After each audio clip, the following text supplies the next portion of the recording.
Paz do Senhor a todos, eu sou a Camila e hoje eu estarei entrevistando o pastor Samuel, que esteve conosco aqui no encerramento do Projetando e é o responsável pela Val Betel.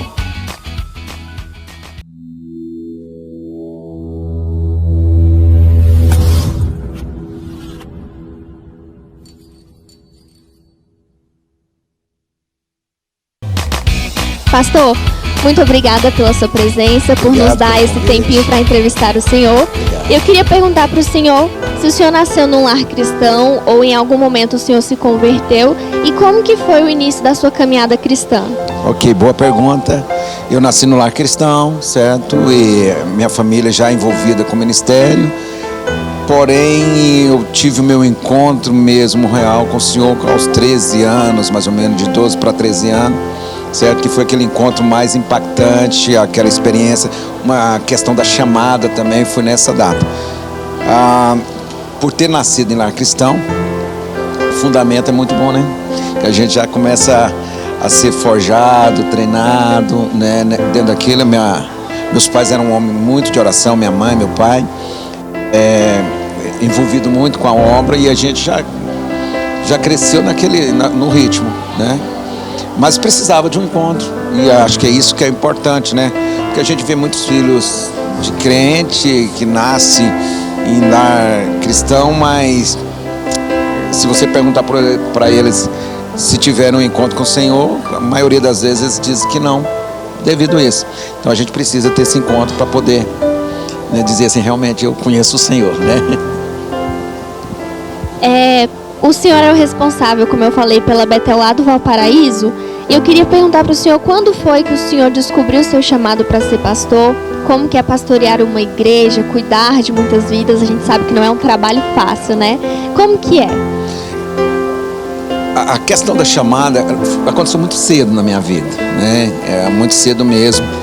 Eu tinha de 8 para 9 anos, quando eu tive uma experiência assim, transcendental, uma experiência lindíssima, assim, e eu identifico essa experiência como essa experiência da chamada. A gente sabe que entre a chamada e o envio tem uma distância, né? Tem um espaço, mas a chamada mesmo eu entendi depois de maturidade, que eu fui analisar a história, entendi então que essa chamada ela aconteceu com essa minha idade. Foi quando eu tive uma visão, e essa visão foi muito, muito forte, nunca mais saiu da minha memória, até ela me marca, eu começo a falar, me emociono com ela. Mas uma multidão me seguia, um grupo de pessoas me seguia,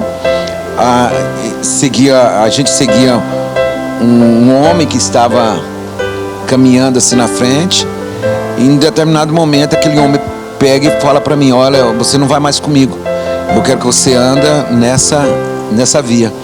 Aí houve uma bifurcação de estrada, aquele homem seguiu uma estrada para cá e eu segui outra, e a multidão me seguiu. Então, lá na frente, depois que eu fui analisar essa visão, eu entendi que era Deus, Jesus, né, me entregando um povo, né? E aí você olha lá para trás e fala: meu Deus, Deus confiou um povo. Porque a chamada não é uma chamada que você se manifesta ela apenas por querer manifestar. Quem chama é o Senhor, né? Então, e aí essas experiências é que marca, que é o ponto de partida dessa chamada. Agora, a questão de começar a pastorear também foi muito cedo, foi precoce. Eu tinha 17 anos quando eu fui assumir a minha primeira congregação, ainda solteiro, né? E aí foi uma experiência lindíssima, porque eu garoto, quase adolescente, né? Adolescente, pastoreando um grupo de senhoras. A igreja era composta só de senhoras, era 12 senhorinhas, certo? Viúvas, e fui tratado com muito carinho. Então eu tive um grande privilégio, né, de ser dengado no meu primeiro ministério, assim. Então eu achei que tudo seria daquele jeito, né? Eu falei: nossa, ser pastor é muito bom, eles cuidam da gente, eles amam a gente, até que a gente vai enfrentar então os primeiros desafios. E depois, logo aos 21 anos, eu assumi a presidência da igreja, onde eu era membro, e aí as lutas começaram a se manifestar, aumentar. E liderança não é muito difícil, você liderar é muito difícil, a pastorear é muito difícil, porque você é responsável por almas, por pessoas, E olha, se não for a graça do Senhor, se não for o Senhor te abençoando, te fortalecendo toda manhã, certo? Claro que você tem que se preparar, que você tem que melhorar todos os dias, né?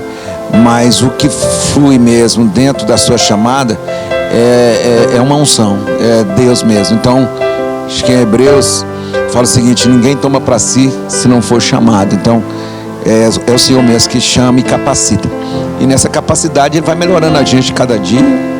Coloca pessoas do seu lado para te melhorar, né? Então, mentoria, nossa, como é bom ter mentores, como é importante ter pessoas que te ajudam a ver as coisas diferentes. A gente tem pontos cegos. De repente você pensa que está no caminho legal, que você está indo bem, que é aquilo mesmo, e de repente alguém chega e fala: olha, você está errado aqui, não vai acontecer nada desse jeito. E aí você tem que ser humilde para ouvir, para ser trabalhado, para ser treinado, né? E deixar que o Espírito Santo mesmo flui através da sua vida. Em determinado momento eu pensava que era a minha capacidade, era a minha formação, era a minha força, mas de repente a gente começa a descobrir que isso tudo é passageiro, isso é vaidade, como Salomão fala, né, em Eclesiastes, é vaidade, e que você realmente precisa é desse espírito de sabedoria, de consolo que o Senhor traz na vida. Então ministrar é isso, né? Cada dia você aprende mais, e não tem como separar a sua vida de pastor da sua vida pessoal. Onde você entra, você é pastor, porque está dentro, né? E assim se manifesta cada dia mais a sua manifestação daquele seu chamado. Tinha um certo medo, um certo receio de pastorear pessoas mais velhas? Como o senhor falou, o senhor começou com 17 anos, né? Muito novo. E o senhor pastoreava senhoras, né? Senhoras que já tinham muita experiência, viúvas. Então tinha um certo medo de pastorear essas pessoas, de achar que era menos experiente, incapaz? Sim. Eu tive duas experiências nesse sentido. A primeira foi essas senhoras, que foi um prazer para mim, porque elas entendiam a figura da autoridade pastoral e desse carinho. O meu maior e grande desafio foi ainda ser um garoto, eu estava com 21 anos, quando eu assumi a presidência da igreja, né? E aí na presidência da igreja eu tinha outros líderes que eram mais velhos do que eu. Lembro de uma experiência com um pastor, que quando eu fui trazer uma palavra de exortação para ele, ele falou: quem é você? Você é um menino, você não sabe nada, né? E aquilo realmente te limita, porque você ainda está sobre influência do que você pensa que você é, né? Então eu penso que eu sou e eu vou fazer. Mas depois que você descobre que a autoridade que está sobre a sua vida é que te faz fazer aquilo que você está fazendo, aí você enfrenta as coisas diferentes. Nesse primeiro momento eu fiquei abatido, fiquei com medo.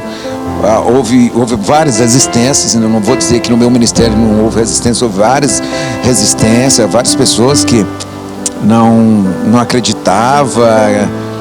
Eu sou muito espontâneo, né? Eu não visto uma capa de ser pastor. Eu sou o que sou em todos os lugares. Então a minha conversa é a mesma.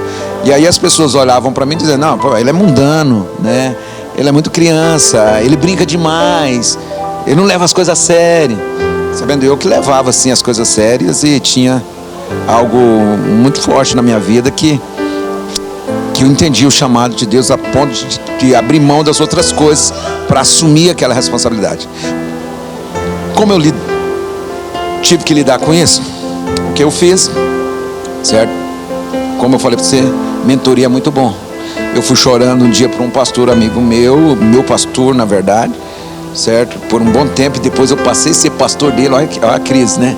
O cara era meu pastor, e depois eu assumi a igreja e ele passou a ser eu pastoreando. E ele pegou e falou para mim: Samuel, você acredita que foi o Senhor que te chamou? Eu falei: sim, acredito.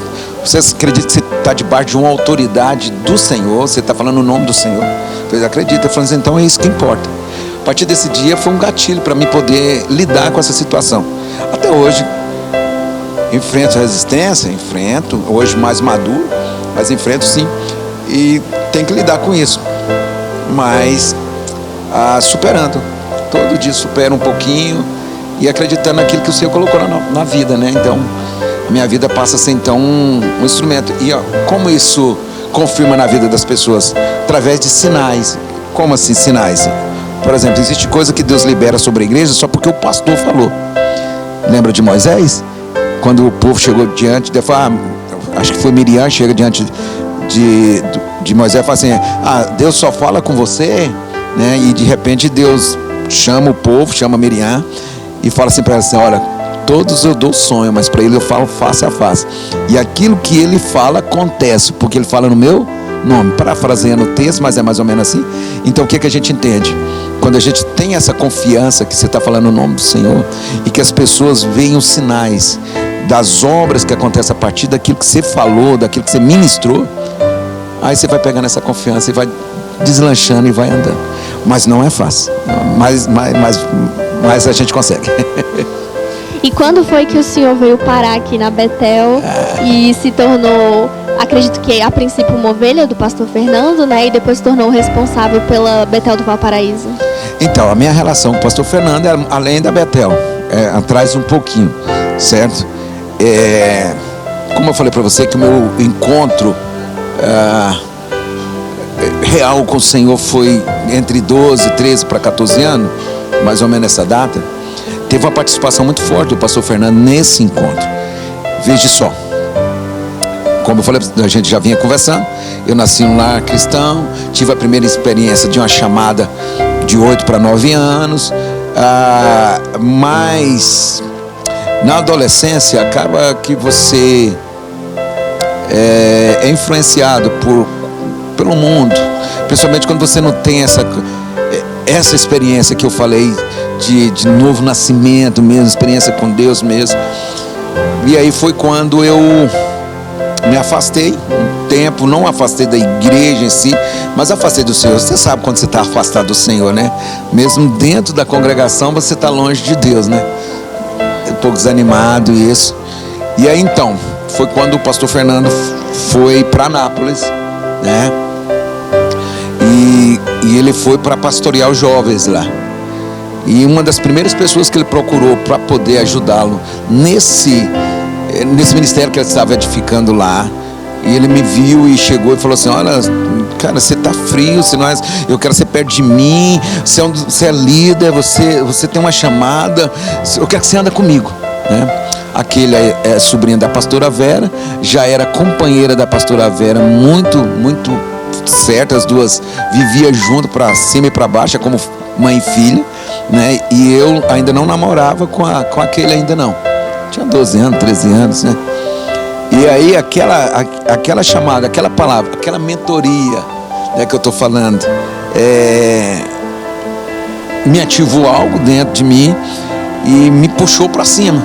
E aí a partir daquele momento eu comecei então a andar perto do pastor Fernando. Então a minha ligação não está direto à igreja congregacional aqui, a sede, né? Mas está ligada à pessoa dele. Ele foi meu discipulador na adolescência, né? E aí a gente andou um bom tempo junto, 4, 5 anos junto lá. E foi também o instrumento que Deus me fez, né? Foi usado para me colocar numa posição ainda maior. Então, quando ele sai, fica um lugar vago.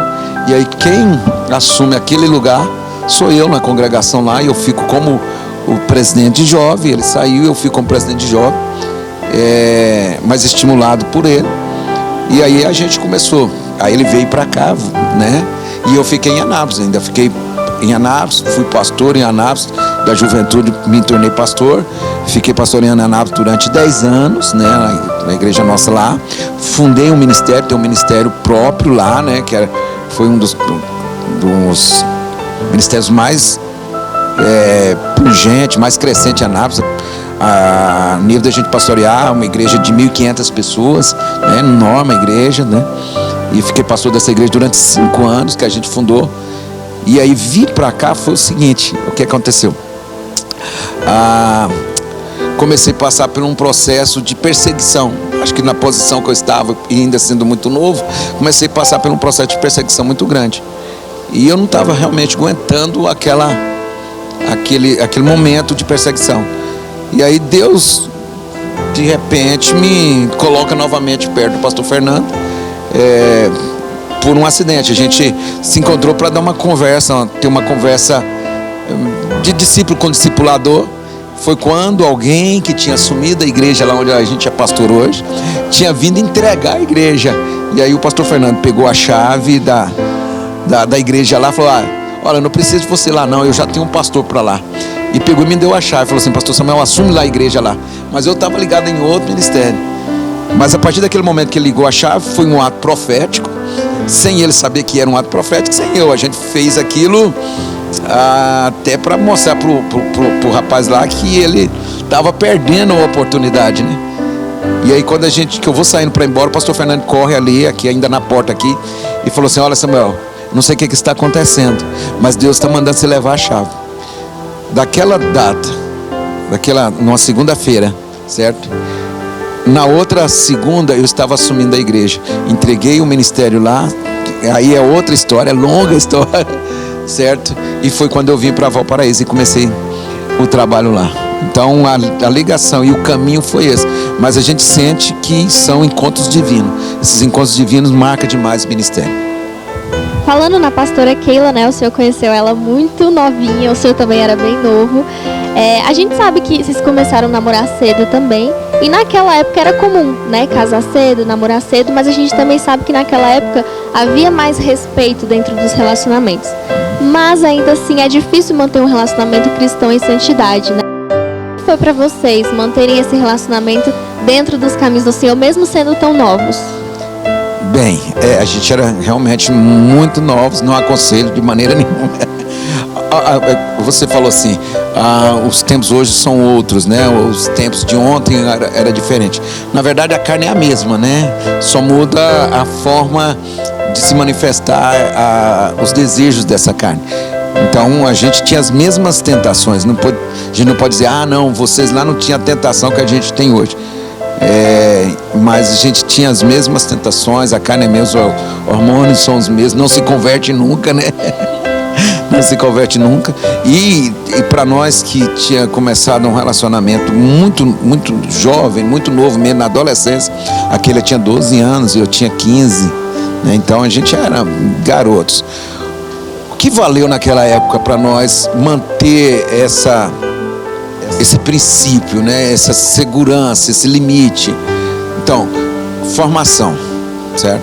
A gente tinha uma formação muito temente a Deus, ao Senhor. Os nossos pais tinham colocado isso no nosso coração.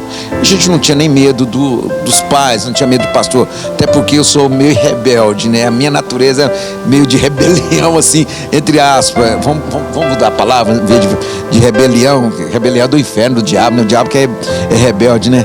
Mas assim, eu sou muito... O que a gente pode colocar aqui como nome? Aventureiro, certo? Então eu gostava sempre de muita coisa nova. E isso fazia com que a gente fosse visto como um rebelde, mas nunca fui rebelde, certo? Então, para mim desafiar a lei das coisas que estava ao redor era muito fácil. Eu não tinha muito medo para isso, certo?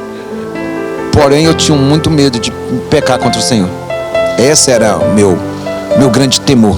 Não é medo, porque Deus não bota medo no nosso coração, mas eu tinha um temor. Para mim o pecado, se você estava aqui no culto hoje de manhã, você ouviu eu falando um pouquinho sobre o pecado, mas eu falo isso com muita ênfase, porque o pecado é o que destrói mesmo, né? E eu sempre tive muito medo de pecar contra a santidade de Deus. Eu entendo que quando o pecado entra no lugar, destrói mesmo. E eu tinha essa consciência desde muito novo. E o que ajudou que Keila também tinha essa consciência, certo? E aquela chamada que eu falei para você que ardia, e é Deus que coloca na nossa vida, estava aqui dentro do coração. E de repente, cada vez que a gente era tentado a cair, eu lembrava: e se o Senhor me chamou? E se eu pecar, eu não vou conseguir levantar mais. Imagina eu andar com a vida em pecado no ministério. Então isso tinha. Agora, como é que isso acontece? Há uma preservação de Deus na nossa vida. A palavra de Deus diz assim para os jovens: eu meditei na lei do Senhor para que eu não pecasse contra o Senhor. Então há uma escape, há uma saída. Deus sempre cria essa saída, certo? Então, essa meditação, esse cuidado, essa preservação do Senhor, Deus estava nos preparando para esse tempo, né? Se você for olhar lá no Egito, quando o povo de Israel, o povo de Judá, né, de Jacó, é trazido para o Egito, ele é colocado numa terra chamada Goze. E essa terra era uma terra muito próspera, muito linda, muito abençoadora, mas foi uma terra que na época das provações no Egito, das pragas do Egito, nenhuma praga chegava lá. E eu acredito muito nessa proteção de Deus sobre as nossas vidas. A gente passou, por exemplo, por esse Covid, certo? Claro que algumas pessoas aqui e ali foi afligido por ele, mas percebeu como é que Deus guardou a igreja? Sabe por quê? Porque Deus tem um cuidado para cuidar. Da mesma forma na nossa vida. Você pode ficar guardado pelo Senhor. O que você tem que fazer? Senhor, guarda o meu coração para não pecar contra ti. E Deus começa a criar. Olha, só te mostrar aqui uma realidade. Uma vez a gente estava num momento e a gente estava para cair num ato sexual. A gente estava namorando e foi aquecendo a relação, os beijos ali. E de repente a gente já estava desabotoando as brusas, quando de repente alguém chega e bate na porta do carro. Moço, você tá? Poderia a gente pensar que fosse um acaso. Na verdade era Deus me preservando. Naquela hora a gente chorou muito. E nós dois choramos ali. E aí falou assim, amor, por pouco a gente não pecou contra o Senhor. Então, quando a gente vê isso, na hora a gente não percebe. Mas lá na frente, a gente começou então a perceber que Deus estava nos guardando. Chegou um momento que eu pensei, a gente não vai dar conta de superar. A carne muito forte, os desejos muito fortes, os hormônios ali ativos. E aí o que a gente pensou? Aí as decisões é muito importante. Afasta do perigo do mal, né? Das ações do mal, afastar disso. Foi quando a gente, sabendo que a gente tinha um projeto, sabendo que Deus nos amava e que tinha algo para nós decidimos terminar o namoro, porque a gente ia cair em pecado. Então a gente terminou o namoro para não estar mais perto, para preservar a vida um do outro e o chamado um do outro.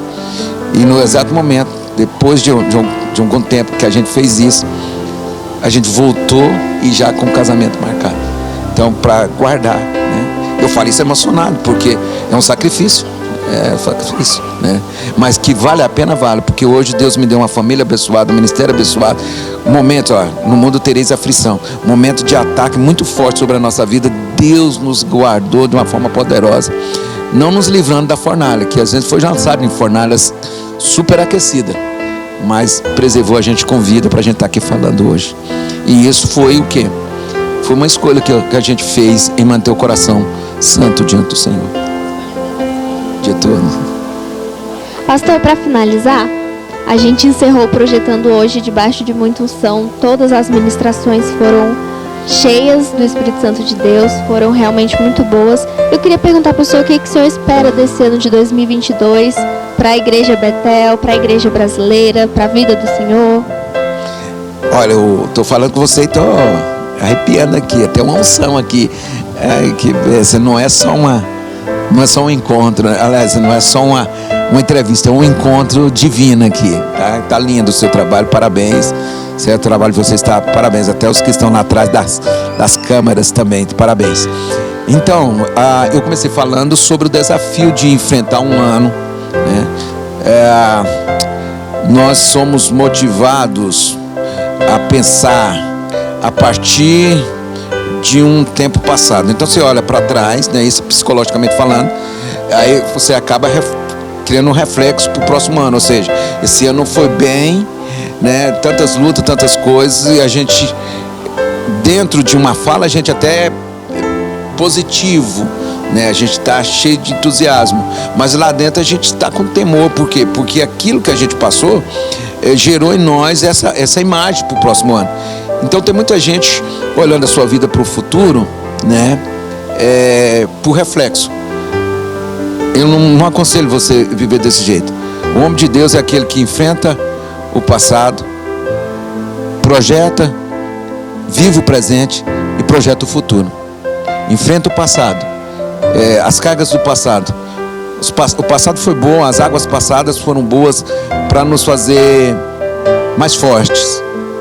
Eu acredito que hoje a gente está melhor preparado para enfrentar desafios do que ontem. Então, cada dia a gente melhora um pouco mais. O ano vai ser diferente, certo? Há uma graça de Deus sobre esse ano, sim. Uma palavra liberada. Todas as igrejas, todos onde a gente tem passado, a gente tem visto Deus liberando uma palavra de graça, de favorecimento para esse tempo. Cabe a nós aproveitar isso. Todas as vezes que o anjo toca as águas, aquele que entra nas águas era curado de qualquer mal. Então a gente precisa aproveitar esse tocar de Deus sobre esse momento e a igreja fluir, crescer nessa unção. E a gente só vai crescer na unção. Acho que é uma hora da igreja estar muito próxima do Senhor, muito perto do Senhor, para manifestar aquilo que o reino de Deus é através de nós. Esse mundo tem gemido para que a igreja se manifeste. E até então a igreja estava dentro de um casulo, né? Pensando só para ela, dentro de um umbigo, né? Fechando. Acho que é a hora da gente ser um ventre, então, e gerar novas coisas, um novo tempo, um novo avivamento, uma nova visão para a igreja, uma atmosfera de autoridade, a igreja falar no nome do Senhor. Então essa voz profética, Deus está levantando. Eu tenho visto acontecer algumas coisas, e é importante isso. Uma geração nova, com muita autoridade, com muito poder. Geração assim que você olha assim e fala assim, é garoto, é menino. Mas quando você olha para eles, meu Deus, que autoridade, que palavra, que revelação. Acho que está cumprindo aquele texto de Malaquias, o coração dos pais convertendo aos filhos e Deus trazendo uma bênção para essa geração. Então, eu acredito que uma água muito forte, uma chuva muito forte de Deus está para acontecer. O Brasil é um celeiro para esse tempo. Que bom que a gente está nessa geração, né? Então, eu quero me colocar como conselheiro, como mentor, como construtor, para que outros voem, né? Vocês voem como jovens aí, um potencial tremendo, coisa linda. Vocês estão fazendo com a igreja coisas que a igreja nunca fez. E isso está acontecendo com a rapidez que a gente nunca viu também. Parece que uma chave tem girado agora, e essa chave girando, parece que portas têm sido abertas. Então é isso que eu tenho esperado. É um ano de prosperidade, mas não é prosperidade, eu não estou falando de riqueza, mas é uma prosperidade. Deus engrandecendo o seu povo, Deus colocando a gente em lugares estratégicos. Então, ficar preparado, Deus vai estar colocando a gente vê aí o ministro que Deus colocou lá dentro agora, a gente vê o próprio governo que Deus está edificando agora, temente ao Senhor. A gente olha para as várias posições na nossa cidade, por exemplo, dentro da minha congregação. Esse dia eu estava fazendo um levantamento e a gente às vezes passa despercebido, mas a gente percebe que Deus tem colocado estrategicamente pessoas em lugares estratégicos. Agora cabe a essas pessoas manifestarem realmente a glória de Deus para que esse ano seja maravilhoso. E a gente vai ser resposta para esse mundo, para esse tempo, certo? E Deus tem falado isso. Estejamos preparados para esse mover de Deus.